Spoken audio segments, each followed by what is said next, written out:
Mršavina. Kako uzbudljivo. Kako ti sada izgledam? Obična krava. Ja sam profesionalna hokejašica. Ja sam gusar. Tako je zabavno pretvarati se da si netko drugi. Želim napraviti pravi musical.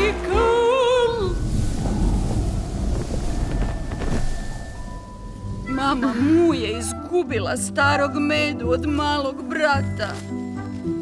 Tražimo kokoš. Samo daj. Moram pronaći tog Medu.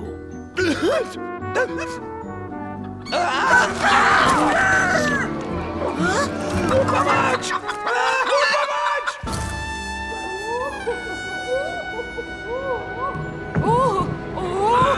Kuci!